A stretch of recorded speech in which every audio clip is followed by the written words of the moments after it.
오늘도 우리 안에 살아계시는 예수 그리스도 당신으로 인해 오늘도 우리의 인생이 변화되고 또 우리의 존재 흔적을 따라 세상에 이로움을 주는 복된 자로 오늘도 살아가기를 간절히 소망합니다. 주님, 우리의 연약한 인생 가운데 당신의 거처 삼으시고 우리의 존재의 왕이 되시고 통치자가 되셔서 오늘도 취약하고 부족하고 연약한 우리의 인생을 통하여서 하나님의 나라가 온전히 세워지는 거룩한 도구로 쓰여지기를 원하오니 주여 우리의 삶을 사용하여 주시옵소서. 오늘도 말씀을 듣고 또 깨닫고 도전을 받고 의지로 결단하며 오늘도 우리 각자에게 주어진 삶을 또한 걸어가기를 원하오니 성령께서 우리의 마음 안에 감동을 주시고 그리고 선하게 인도하여 주시기를 주 예수 그리스도 이름으로 기도드립니다. 아멘. 오늘 우리에게 주시는 기록된 하나님 말씀 사도행전 20장 17절에서 27절 말씀입니다. 오늘 본문은 사도 바울이 밀레도에서 에베소 교회의 장로들을 불러 했던 마지막 고별 설교의 내용입니다. 첫 번째 단락은요 17절부터 21절 우리가 읽은 말씀 바울의 사역에 대한 회고입니다. 바울은 에베소 교회의 장로들을 밀레도에서 불러 모읍니다. 이유는 내일 본문인 29절에 나타나는데 바울이 떠난 이후에 에베소 교회가 직면하게 될 어려움들에 대하여 바울이 그동안 가르친 말씀, 보여준 삶을 통해 어려움을 잘 이겨나가게 하기 위함입니다. 여기서 장로란 오늘날에 어떻게 보면 교회를 책임지는 자들, 목회자와 같은 이들이라고 볼 수 있겠습니다. 에베소 지역의 장로들이 온 것으로 보아 에베소 교회의 규모는 상당히 컸다는 걸 짐작할 수 있습니다. 장로 한 사람이 아니라 장로들이 왔죠. 1세기 중반에 이 에베소라는 도시는 로마 제국의 4대 거대 도시 가운데 하나였다고 합니다. 인구가 약 25만 명. 우리 순천만 한 것이죠. 그는 자신이 아시아에서 어떻게 살아왔는지를 상기시키며 겸손과 많은 눈물로 주를 섬겼음을 강조합니다. 유대인의 음모에도 불구하고 하나님의 뜻을 전하기 위해 최선을 다했다고 말하고 있습니다. 바울은 유대인과 이방인에게 회개와 하나님을 향한 믿음을 전파했습니다. 18절 말씀을 보면 오매 그들에게 말하되 아시아에 들어온 첫날부터 지금까지 내가 항상 여러분 가운데서 어떻게 행하였는지를 여러분도 아는 바니 사도 바울은 자신이 함께 동역하며 함께 지내왔던 이들과의 관계 속에서 부끄럽지 않은 존재로 최선을 다해 살아왔음을 고백하고 있습니다. 늘 정직하고 투명한 자세로 함께하는 사람들과 더불어 온전히 한 몸을 이루고자 애썼다라는 거죠. 삶으로 자신의 복음을, 자신이 전하였던 복음을 가르쳤던 사람이 바울입니다. 19절에서 21절을 보면 참 기가 막힌 모습들이죠.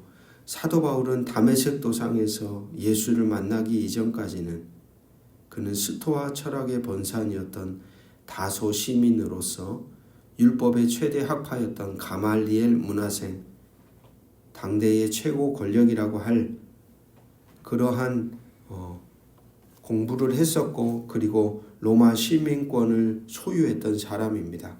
그러했던 그가 19절에서 21절을 보면 곧 모든 겸손과 눈물이며 유대인의 관계로 말미암아 당한 시험을 참고 주를 섬긴 것과 세상에 그러했던 그가 예수의 십자가와 부활을 통하여 자신의 삶을 전혀 다르게 살아갔다는 것이죠.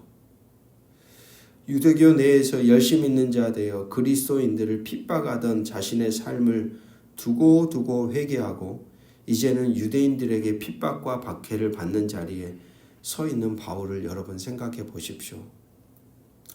그렇게 자신이 핍박하고 박해하던 예수가 자신의 인생의 전부가 됩니다. 그분만을 전하는 존재로 변합니다. 거기에 자신의 모든 존재를 걸고서 살아냅니다. 어떤 어려움 속에서도 말이죠. 진짜 살아있는 신앙이란, 제대로 된 신앙이란 전혀 다른 존재로 다른 생각을 가지고 다른 가치와 방향으로 새로운 인생을 걸어가도록 만듭니다.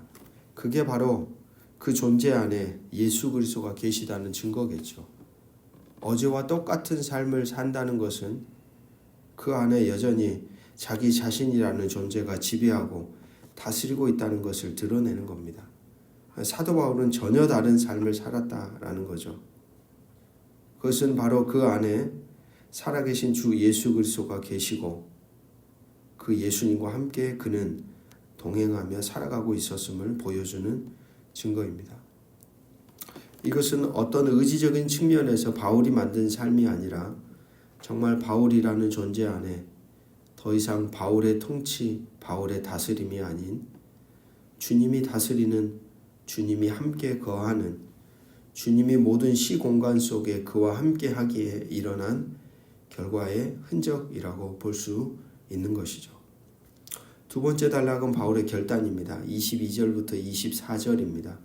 성령에 이끌려 예루살렘으로 가는 바울은 그곳에서 무슨 일이 일어날지 알지 못하지만 오직 투옥과 환난이 그를 기다리고 있다는 것만을 압니다. 그러나 바울은 자신의 생명을 조금도 귀하게 여기지 않으며 하나님께 받은 사명을 완수하기를 원합니다. 그렇습니다. 바울의 목회는 전적인 성령에 의한 사역입니다. 22절에서 23절을 보면 보라 이제 나는 성령에 매여 예루살렘으로 가는데 23절을 보면 오직 성령이 각 성에서 내게 증언하여 결박과 환난이 나를 기다린다 하시나. 사도 바울은 알고 있습니다. 성령에 이끌려 자신에게 주어진 삶을 걸어갈 때 자신의 눈앞에 어떤 일들이 펼쳐질 것인지를 알고 있죠. 성령께서도 그걸 들려주셨다고 이야기합니다. 그러나 철저한 성령과의 친밀함 속에 앞으로 알 수 없고 앞으로 어떤 일들이 자신에게 일어날지 구체적으로 아는 바가 없지만 사도 바울은 자신 안에 말씀하시는 성령을 신뢰하며 그분의 뜻을 따라 묵묵히 순종하며 주어진 삶을 걸어갔던 사람이 바울입니다. 여러분, 우리가 가진 신앙이라는 게 무엇일까요? 내가 점점 성령의 다스림 아래에 사는 것이겠죠. 내가 성령으로 충만해져 그분의 생각과 그분의 뜻과 그분의 행하심, 그분의 마음과 하나를 이루어가는 것이겠죠. 보이지 않는 인생, 그러나 그분을 내 눈과 귀, 내 느낌, 내 마음, 내 지식과 경험보다 더 신뢰하며 믿고 순종하며 함께 걸어가는 것, 바로 그것이 올바른 신앙이 아닐까 생각하게 됩니다. 24절 말씀, 내가 달려갈 길과 주 예수께 받은 사명 곧 하나님의 은혜의 복음을 증언하는 일을 마치려 하면은 나의 생명조차 조금도 귀한 것으로 여기지 아니하노라. 바울은 하나님이 자신에게 은혜의 복음을 전하는 일을 자신에게 맡기신 사명으로 인식하며 살았던 사람입니다. 그것이 하나님이 자신을 택하신 이유와 목적이라고 확신했습니다. 그러한 하나님의 뜻과 목적을 따라 길을 걸어갈 때 그에게 다가오는 어떤 고난, 투옥이 기다리고 있어도 그것은 바울에게 장애물이 되지 못하였습니다. 자신이 존재하는 이유와 목적 그리고 삶의 가치, 정말 생명을 걸어야 하는 삶의 흔적이 완전히 이전과는 뒤바뀌었습니다. 하나님 나라 백성이라는 존재로의 부름에 응답하는 자로 최선을 다해 사도 바울은 살았던 것입니다. 신앙이란 삶이 송두리째 전혀 다른 방향으로 전혀 다른 삶을 지향하며 그 안에서 삶의 의미와 가치 목적을 발견하는 것입니다. 어중간하게 일부분만이 아닌 전부를 온전히 그분을 향하여 그분과 함께 그분의 뜻을 따라 살아가는 존재론적 변화가 일어나는 것이 바로 오늘 우리가 걸어가는 신앙이라는 하나의 여정입니다. 세 번째 단락입니다. 마지막 고별 인사 25절에서 27절입니다. 바울은 자신이 더 이상 에베소 교인들을 볼 수 없음을 예고합니다. 그리고 그는 자신이 하나님의 뜻을 다 전하였기 때문에 누구의 피도 자신의 책임이 없다고 선언하고 있습니다. 26절, 27절 우리 같이 한번 읽어보겠습니다.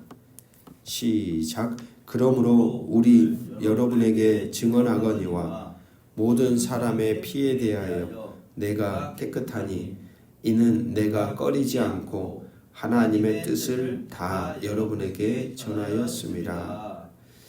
충실하게 맡겨진 삶을 감당한 바울의 고백입니다. 바울은 최선을 다해 하나님 나라 복음을 가감없이 다 전했고 그렇게 살아냈습니다.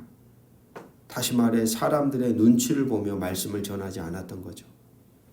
오직 하나님 앞에 하나님의 뜻을, 하나님의 마음을 그대로 전달했던 사람입니다. 그렇기에 이제는 모든 책임이 들었던 이들에게 있습니다. 더 이상 복음을 간직한 자에게 책임을 묻지 않는다라고 이야기합니다. 오늘 하나님 나라 복음을 수용하고 받아들인 성도들은 자신의 말과 행동과 존재됨을 통해 그리스도 예수를 전해야 합니다. 그것이 바로 오늘 우리에게 주어진 몫이요 역할입니다. 우리가 그것을 다할 때 나머지 세상이 사람들이 어떻게 반응할지는 우리의 책임이 아닙니다. 그것은 듣는 이들에게 있는 것이죠. 오늘도 함께 나눈 말씀을 생각하며 기도하겠습니다. 오늘 우리는 정말 예수를 수용하며 그 예수가 인생의 주인 왕으로 사는 사람들입니까? 어중간하게 일부분만 발을 걸치고 서서 이도저도 아닌 모습으로 살고 있는 것은 아닐까요? 바울의 흔적을 통해 우리를 부르시는 하나님의 소명을 듣습니다. 완전히 돌아서서 하나님의 다스림과 통치 아래에 마음과 뜻과 정성을 다해 살아가라는 당신의 음성 말입니다. 아버지, 오늘도 내 마음, 생각, 말과 행동, 삶을 통해 하나님 나라의 복음이 온전히 세상을 향해 선포되게 하시고 전달되게 하시고 그에 합당한 삶을 살아가는 인생이 되게 하여 주옵소서. 후회 없는 하나님 앞에 살아가는 인생이 되어 우리의 그러한 인생의 흔적이 가정과 직장과 일상 속에 누군가에게 생명의 다리를 놓는 그리고 그들을 살게 하는 구원의 디딤돌이 되어 새로운 인생으로 살아가는 복된 자들이 되게 하옵소서. 아멘. 주 예수 그리스도 이름으로 기도드립니다. 아멘.